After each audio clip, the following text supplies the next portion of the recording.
On a sweltering summer afternoon in southern Nevada, the kind of day where the asphalt melts under your shoes and the air feels like fire, a devastating truth boiled to the surface.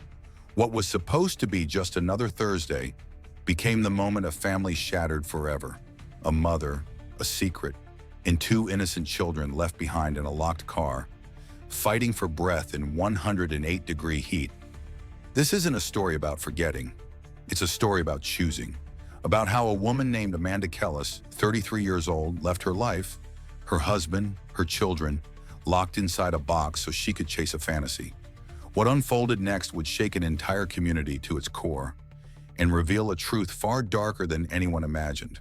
Because when the heat rose, so did the lies. This is a story of betrayal, obsession, and a moment of carelessness that turned into a crime scene. Stay with me. Because once you hear what Amanda did, you'll never look at a family car the same way again. To neighbors, Amanda Kellis was the perfect wife. She waved politely, packed school lunches, and always showed up on time to parent-teacher conferences with her signature sun hat and a proud smile. Her husband, Greg Kellis, worked long shifts at the city power plant, 12 hours a day, sometimes more. He provided, she maintained. From the outside, everything seemed functional. But inside the Kellis' home, the routine was suffocating. Amanda had grown up in that very town, the kind of place where everyone knows your dog's name and where high school sweethearts get married whether they should or not. She and Greg had done just that. Their courtship was fast, sweet, safe. But Amanda never wanted safe. Not really. She had dreams once, of working in publishing, maybe moving to Seattle or Chicago. But after the pregnancy test came back positive at 21, those dreams were folded neatly and placed in a drawer she'd never open again. Now at 33, her days revolved around laundry, groceries, and keeping the kids from sticking crayons in the toaster. She loved her children. Of course she did. But she didn't recognize herself anymore. When Greg came home late, Amanda would already be in bed, pretending to sleep, too tired to talk. Too tired to admit the loneliness that had begun to feel like a second skin. No one asked how she was doing, and that silence, it echoed louder every day. Until one afternoon at the local car wash, a man named Jason Reed handed her a coupon and a compliment. And Amanda, the perfect wife, the quiet mom, the woman who never broke rules, suddenly felt something she hadn't felt in over a decade. Wanted. His name was Jason Reed. He was 38, tall, tanned, with a casual confidence that didn't need to announce itself.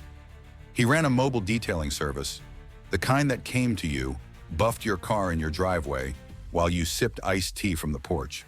Amanda met him by accident, or fate, depending on how you look at it. It was a Tuesday. She was running late for the grocery store and noticed her SUV was streaked with bird droppings and pollen. Jason had just finished waxing a neighbor's truck. He noticed her frustration, smiled. "Want me to take care of that for you?" 5 minutes later, he was washing her windshield and telling jokes like they were old friends. Amanda laughed. Actually laughed. Not the polite chuckle she reserved for Greg's exhausted small talk. Jason told her she had beautiful eyes. She told him she was married. He nodded, said, "So am I. Doesn't mean I don't recognize beauty when I see it." Amanda didn't pull away. She gave him her number under the excuse of maybe scheduling a full clean later. But what she really wanted was more of that look, that feeling, that fleeting, impossible thrill of being seen. They began texting that night. At first it was innocent. Questions about car wax, neighborhood gossip, favorite movies. Then it turned flirtatious, then sexual. By the end of the week, Amanda had deleted her message history 3 times. She was spinning in a dangerous orbit, one she knew could only end in disaster. But she didn't stop. Because when you've been invisible for years, even the most toxic attention feels like oxygen.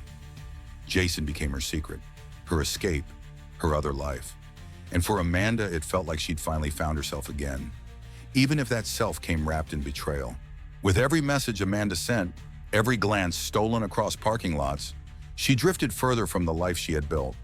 The one with juice boxes and bath toys, grocery lists and bedtime stories. Her two children, Evan, 5, and Sophie, 2, became background noise. She fed them, bathed them, loved them. Yes, but it was distracted love, hollow love, because her mind was always elsewhere. With Jason, she started dressing differently, makeup in the middle of the day, lingerie Greg never saw. She told herself it was harmless, a phase, something she needed to feel alive again. But even a lie whispered often enough becomes a truth. Greg noticed. Of course he did. He asked why she was smiling at her phone, why she wore perfume to run errands, why she suddenly started volunteering at the school. Even though Evan had just graduated kindergarten, Amanda deflected. She told him he was being paranoid, that motherhood was hard, that she needed space. Greg apologized, she let him, and then she left the kids in the car. Just once, just for a moment.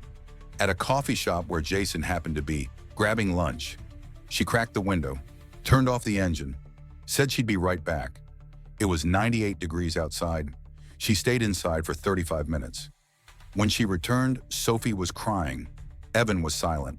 The guilt didn't hit her right away because Jason kissed her, whispered how sexy she looked, promised to take her somewhere. They wouldn't have to hide. She believed him. Amanda didn't know it yet, but the price of that kiss would be higher than anything she'd ever imagined. Because sometimes what you leave behind comes back for you. July 12, 2018. The day started like any other. Bright sun, blistering heat, a sky so cloudless it felt artificial. Amanda told Greg she was taking the kids to the park. In reality, she was headed to a motel on the edge of town. Room 204, their usual spot. Jason was already there. Amanda packed snacks, juice boxes, iPads. She loaded Evan and Sophie into the car just after lunch, when the sun was already punishing. She kissed their heads, buckled them in. The dashboard thermometer read 105 degrees Fahrenheit. She pulled into the motel lot at 1:41 p.m. She turned off the engine, didn't crack the windows, and walked inside. For Amanda, the next 2 hours felt like 10 minutes. She and Jason laughed, ordered fast food, had sex, talked about what-ifs. Outside, the car turned into a furnace. By 2:15 p.m., the interior temperature was over 130 degrees Fahrenheit. Evan began to cry. Sophie screamed, then whimpered, then went quiet. By 3:30 p.m., they weren't moving. Inside, Amanda's phone buzzed. Over and over. She ignored it. When she finally stepped outside at 3:54 p.m., the air hit her like fire. But it wasn't the heat that stopped her cold. It was the silence. She didn't hear crying. She didn't hear anything. She sprinted to the car. What she saw made her drop her keys. Evan was slumped against the window, face red, lips dry, eyes unfocused. Sophie was unconscious, her tiny fingers still gripping a half-melted granola bar. Amanda screamed. A woman nearby, Miriam Parks, 62, who had just checked into the motel, came running. She saw the children, called 911 without hesitation. Paramedics arrived 6 minutes later. The children were barely alive. Evan had suffered seizures. Sophie's core temperature was 107 degrees Fahrenheit. Both were rushed to the hospital. Amanda rode in the back of the ambulance, silent, staring at her reflection in the metal wall beside her. She didn't cry, not yet, because something inside her had already stopped moving too. At St. Augustine Regional, Evan and Sophie were stabilized, but only barely. Doctors began a battery of tests: dehydration, organ function, internal bleeding, the usual routine after severe heat stroke. But as part of pediatric protocol, one test stood out: a DNA screen used to assess genetic markers that might affect treatment. It was meant to save their lives.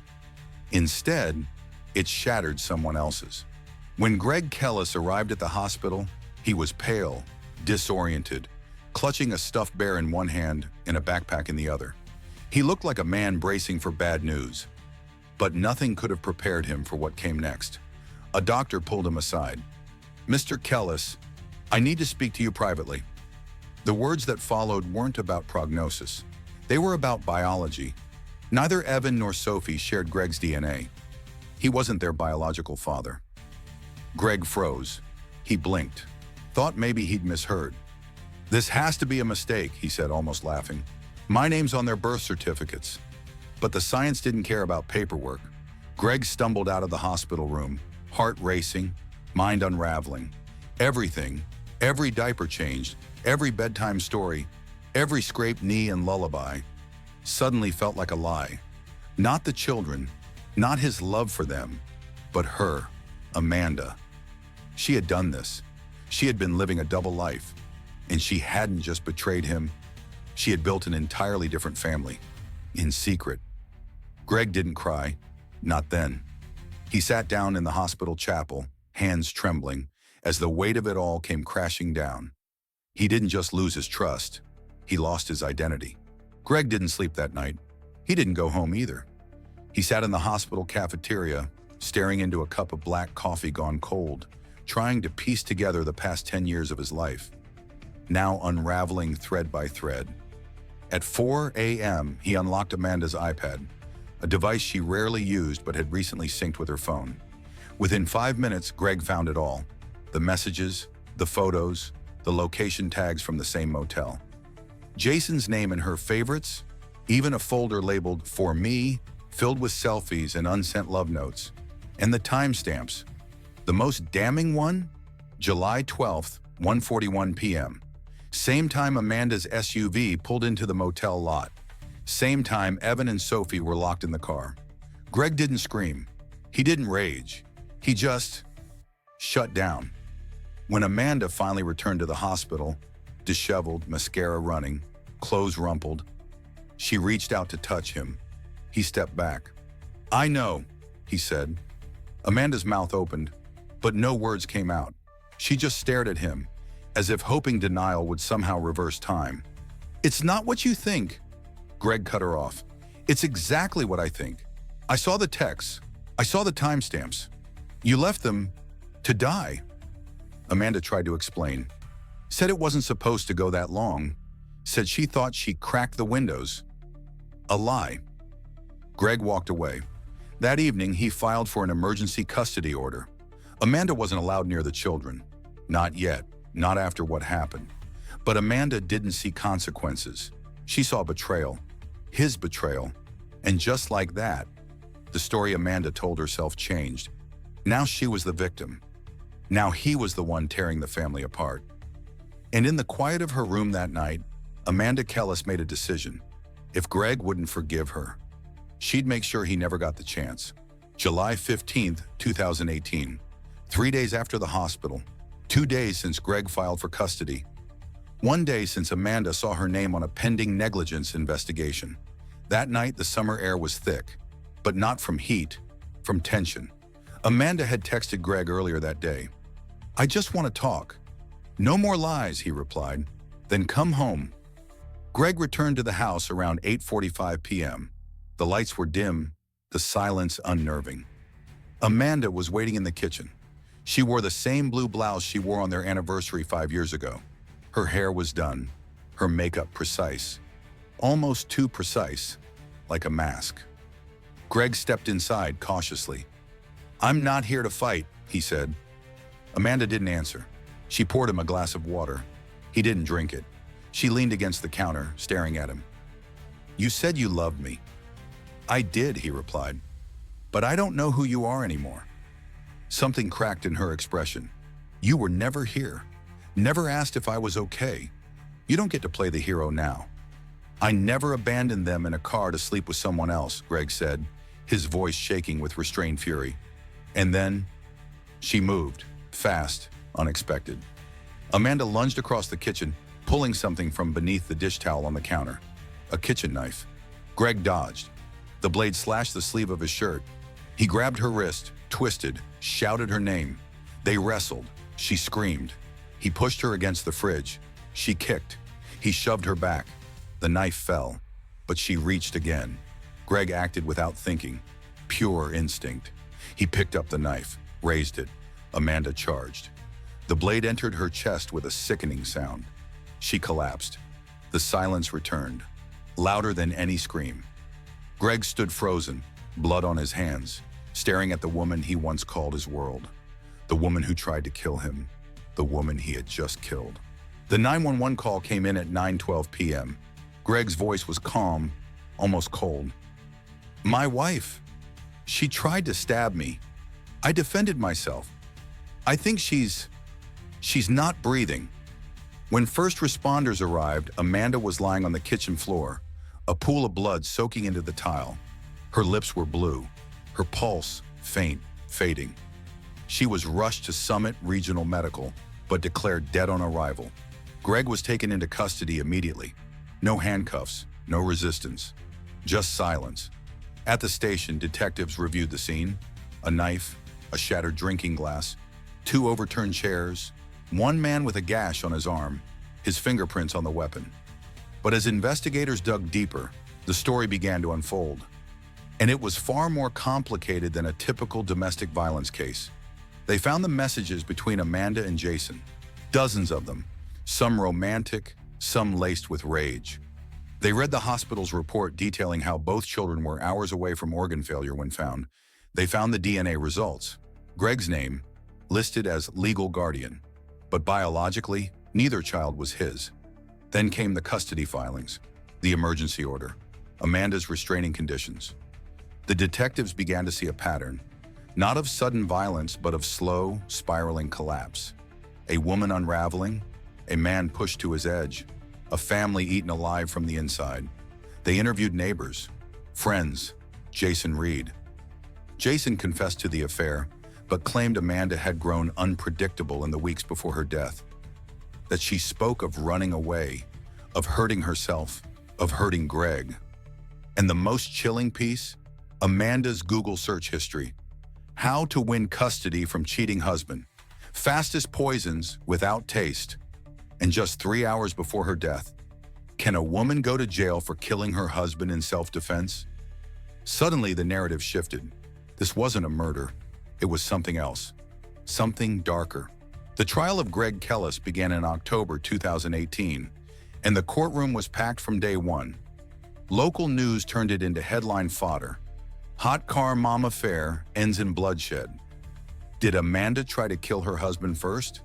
The suburban family that imploded. The prosecution argued manslaughter, that Greg had used excessive force, that Amanda was unarmed at the moment of death. But the defense had something stronger: context. They laid it all bare: the affair, the children, the hospital incident, the knife, Greg's injuries, Amanda's unstable behavior, her fear of losing the kids, her desperation to maintain the facade. They brought in experts. A trauma psychologist testified that Amanda had been emotionally destabilized and likely suffering from a form of situational delusion, triggered by losing control over her narrative. The forensic analyst confirmed Amanda's fingerprints on the knife and Greg's defensive wounds. But what hit hardest were the photos. The jury saw Evan and Sophie in the hospital. Tubes, IVs, monitors. They weren't props, they were victims. The courtroom fell quiet when Greg took the stand. "I didn't want her to die," he said. "I just didn't want her to kill me." After 9 days, the jury returned. Not guilty. Greg walked free, but he didn't smile. Because freedom doesn't undo grief, it just gives you space to carry it. The verdict divided the community. Some called Amanda a monster, others a mother lost in desperation. But for Greg, there were no sides, only consequences. He didn't attend Amanda's funeral. He stayed home with the kids, who would never fully understand what their mother had done or what their father had survived. Today, the Kelly's home is quiet. The blood has long been scrubbed from the floor, the photos taken down, the toys boxed up and replaced with books, therapy coloring pages, gentle lullabies. Evan, now 11, still wakes up screaming some nights. Sophie, 8, doesn't remember much. Only that her mommy went away and her daddy cried harder than she'd ever seen. Greg never remarried. He spends his mornings packing lunches, braiding hair, fixing breakfast. He smiles when he can, and when he can't, he writes in a journal he keeps locked in his nightstand. The title on the first page? Survivor. He doesn't talk about Amanda much, not because he hates her, but because he once loved her. Completely, stupidly, blindly. And because hate implies she still has power over him. She doesn't. Jason Reed disappeared, moved to Arizona, changed his phone number. His name rarely comes up anymore. Just a footnote in a tragedy much larger than him. What remains now is healing, a slow process, a lifelong one. But if there's one thing Greg has learned, it's this. You can love someone. You can give them everything. But you can't save a person who refuses to see the fire they're setting until it's burning the house down. And you can't undo what's done, but you can choose who you become after it.